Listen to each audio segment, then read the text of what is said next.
Hello and welcome to the Adventures of George Washington. I am your host, Professor Worthington. It is my pleasure to present this captivating video series exploring the timeless principles that guided George Washington throughout his remarkable life. George Washington did not follow dogmatic religious doctrine. Rather, he shaped his life around 7 guiding principles: integrity, energy, courage, generosity, justice, wisdom, and temperance. Embracing the spirit of a true Stoic, he practiced these values daily and believed that the success of American democracy depended on citizens all upholding similar ideals. This episode of the Adventures of George Washington shines a spotlight on his third principle, courage. George Washington viewed courage as a multifaceted virtue, encompassing physical, moral, and mental dimensions. Physical courage, often recognized as bravery, was what inspired leaders to face danger and risk personal harm or even death. This bravery could stem from a steadfast personality or outlook, or it might arise in moments of heightened emotion, such as a surge of patriotism, imminent threat, or fear of loss. Moral courage, sometimes called fortitude, meant standing firm in one's principles and beliefs.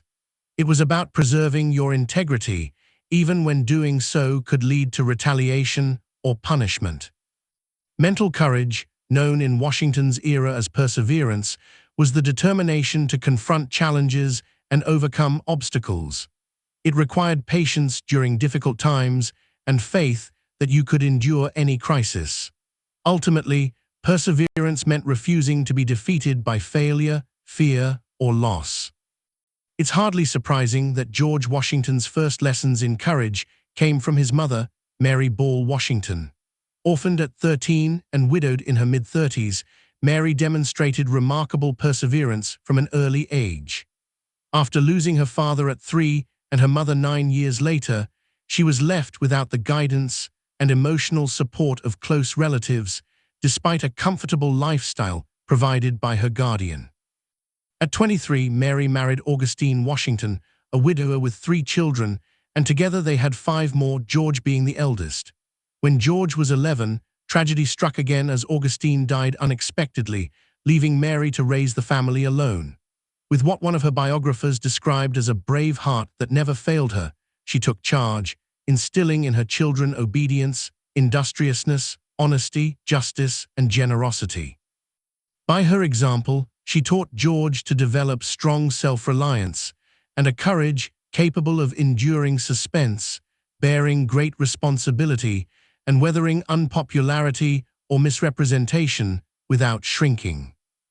Raised with his mother's living example of courage, George Washington instantly understood the descriptions of courage offered by 2 of his favorite philosophers, Seneca and John Locke. Seneca, for example, taught that courage does not sweep life's hardships aside. While reading his copy of Seneca's Morals, Washington would have encountered the following passage. A brave man must expect to be tossed, for he is to steer his course in the teeth of fortune, and to work against wind and weather. In suffering of torments, though there appears but one virtue, a man exercises many. That which is most eminent is patience, which is but a branch of fortitude. In these few words, Seneca captured all 3 of Washington's dimensions of courage. Physical bravery was required to face the teeth of fortune and battle wind and weather. Moral courage gave a leader the inner strength to act rightly. And perseverance, the patience Seneca praised, enabled a courageous leader to endure the trials that inevitably accompany a life of purpose. For Seneca, fortitude was the highest form of courage, more essential than sheer bravery. His understanding of fortitude blended what Washington later termed moral and mental courage, with moral courage functioning as a branch of the mental. Using Washington's terms, fortitude required patience. Seneca believed this quality was indispensable for political leaders because all their words and actions unfolded in the arena of public discourse. A person who sought office merely for applause, he warned, had no virtuous foundation on which to defend their choices, but one who entered public life for the good of society could rely on principles to withstand criticism. Counsel like this undoubtedly fortified Washington as he weathered the many attacks and judgments that accompanied his long public career. Seneca also drew a sharp line between genuine courage and its noisy imitation. False courage, he observed, often cloaked itself in displays of strength. The more noise, the less courage, he warned. The political leader possessed of this counterfeit bravery marched in pomp, with fire and sword, so long as danger remained comfortably distant, yet shrank the moment it pressed close. Seneca believed such leaders revealed themselves most clearly in their speech, for it was commonly the case that the boldest tongues have the faintest hearts. John Locke, in his essay concerning human understanding, a book that Washington is known to have read, defined courage as the ability to be undisturbed in danger, sedately to consider what is the fittest to be done, and execute it steadily. In that brief description, he captured two sides of courage: the physical bravery required to face danger and the mental perseverance needed to think calmly and clearly under pressure. Although Locke said little more about courage in his essay concerning human understanding, he explored the principle at greater length in some thoughts concerning education, where he tied courage closely to virtue.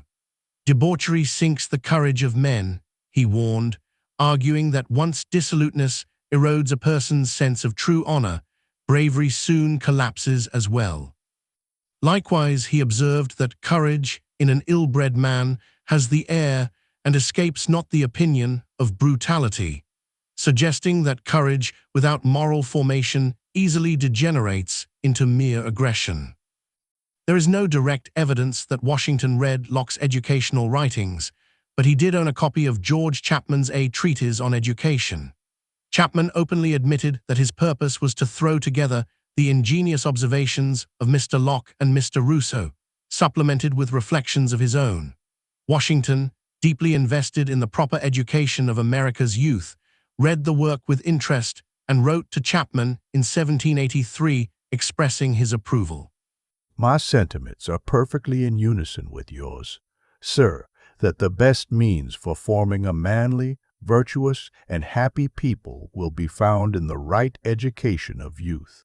Without this foundation, every other means, in my opinion, must fail. And it gives me pleasure to find that gentlemen of your abilities are devoting their time and attention in pointing out the way. For your lucubration on this subject, which you have been so obliging as to send me, I pray you to accept my thanks, and in expression of the pleasure I felt at the declaration of your intention to devote a further portion of your time to so useful a study. In his book, Chapman echoed Locke's philosophy by linking courage directly to virtue.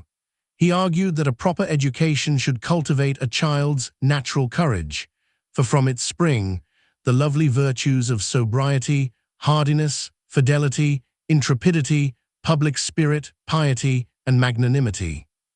Locke made the same point in his own writings, insisting that fortitude is the guard and support of the other virtues, and without courage, a man will scarce keep steady to his duty and fill up the character of a truly worthy man. Both Chapman and Locke further illustrated their similar opinions through their views on the treatment of inferior creatures. Locke warned that children who were allowed to treat very roughly young birds, butterflies, and such other poor animals which fall into their hands would gradually harden their minds even toward men. Chapman likewise condemned cruelty toward animals, especially the cruel practice of cockfighting, arguing that such habits produced not true courage, but hardness of heart and insensibility to the suffering of humans. In their own ways, both men were describing what Seneca had earlier identified as false courage, a boldness untempered by virtue, which ultimately forms adults with bold tongues and faint hearts. Washington spoke of courage less often than his other principles, yet he demonstrated it repeatedly through his conduct. He was willing to take risks, both on and off the battlefield, and his contemporaries took note. Historian Don Higginbotham described Washington's wartime bravery this way. The middle-aged General Washington, like the once younger Colonel Washington, was still brave, sometimes foolishly so, but his undaunted courage was inspirational at Harlem Heights, Princeton, Monmouth, and elsewhere. Officers' accounts of Washington's personal courage are consistent with testimonials from enlisted men. Some appear in diaries and others in pension statements filed decades afterward, a kind of documentation only just now receiving careful attention. While any one of these recollections might be a questionable source, collectively they convey a picture of Washington on the battlefield at one, with declarations made at the time. One of the earliest glimpses of this physical bravery, perhaps even rashness, appears in a letter Washington wrote to his younger brother John after the opening battle of the French and Indian War in 1754. The 22-year-old lieutenant colonel described the engagement and the danger he faced as follows. We had an engagement with the French. We expect every hour to be attacked by superior force, but if they forbear one day longer, we shall be prepared for them. Some reinforcements from Colonel Fry will enable us to exert our noble courage with spirit. P.S. I fortunately escaped without any wound, for the right wing where I stood was exposed to and received all the enemy's fire, and it was the part where the man was killed and the rest wounded. I heard the bullets whistle, and believe me, there is something charming in the sound. Nearly 25 years later, in 1778, Washington again displayed remarkable physical courage at the Battle of Monmouth Courthouse. As British forces moved from Philadelphia toward New York, General Charles Lee led an American detachment in pursuit. When British reinforcements arrived to protect their supply wagons, confusion spread among the American ranks, and some began to retreat. Washington, approaching with 6,000 troops, encountered the disordered soldiers. Historian Edward Lenghall vividly captured what happened next. Washington crossed the West Ravine to a copse bordering the road on the east side. He stayed there for a short time, watching the retreating troops, and learned that the British were less than 15 minutes behind them. He then looked about and said that it appeared to be an advantageous spot to give the enemy the first check. General Wayne appeared at that moment. Washington told him to take command of the nearest regiments, Colonel Walter Stewart's 3rd Pennsylvania and Lieutenant Colonel Patrick Ramsay's 3rd Maryland, turn them about, and hold off the British until the rest of the army had a chance to form behind the ravine. The commander-in-chief encouraged the men. He took the officers by the hand. He told them how much depended on a moment's resistance, and he said he was satisfied everything would be attempted. Washington then turned to the troops and asked if they could fight, and they responded with a hearty 3 cheers. "We shall check them," Ramsay promised. Physical bravery, however, was only one dimension of courage that Washington valued. He spoke far more often of fortitude and perseverance, the moral and mental strength required to endure hardship. Even outside the din of battle, he praised these qualities. As his troops settled into winter quarters at Valley Forge in December 1777, he issued a general order expressing the highest satisfaction with the fortitude and patience with which the army had borne the campaign's hardships. Though not under fire, the soldiers faced severe danger from hunger, cold, and disease. Washington urged them to surmount every difficulty with a fortitude and patience, becoming their profession and the sacred cause in which they are engaged. He pledged that he himself would share in the hardship and partake in every inconvenience. For Washington, fortitude and perseverance were not merely military virtues, they were civic necessities. In 1780 he wrote, "That patience and self-denial, fortitude and perseverance, and the cheerful sacrifice of time, health, and fortune are necessary virtues which both citizens and soldiers are called to exercise while struggling for the liberties of their country, and that moderation, frugality, and temperance must be among the chief supports." as well as the brightest ornaments of that kind of civil government which is wisely instituted by the several states in this Union. These statements reveal Washington's belief that fortitude was the moral courage required to face suffering and loss. After Henry Knox and his wife endured a devastating tragedy in 1795, Washington wrote to them offering My sincere condolence on your late heavy loss.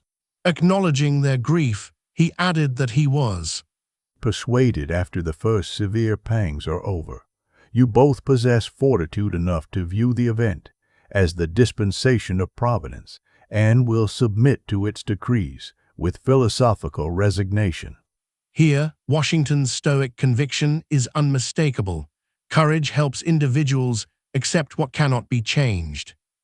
Perseverance, another aspect of courage, was the mental toughness needed to endure frustration and disorder. When Major General Philip Schuyler complained of the confusion and disorder plaguing the army, Washington advised him simply, I must recommend to you what I endeavor to practice myself, patience, and perseverance. Washington also demonstrated courage off the battlefield through his leadership choices. As president, he appointed Thomas Jefferson and Alexander Hamilton, two men with sharply opposing political philosophies, to his cabinet. Hamilton favored a strong federal government.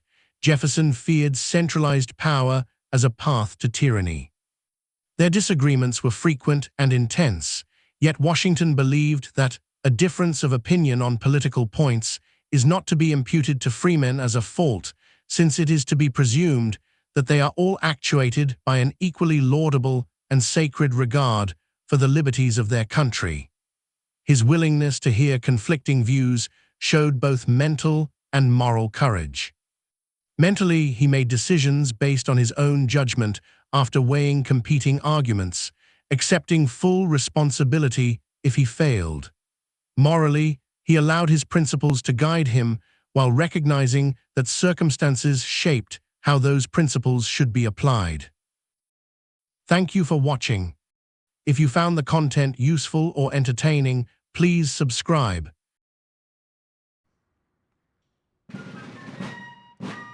Please see this video's description for additional information, including a list of references.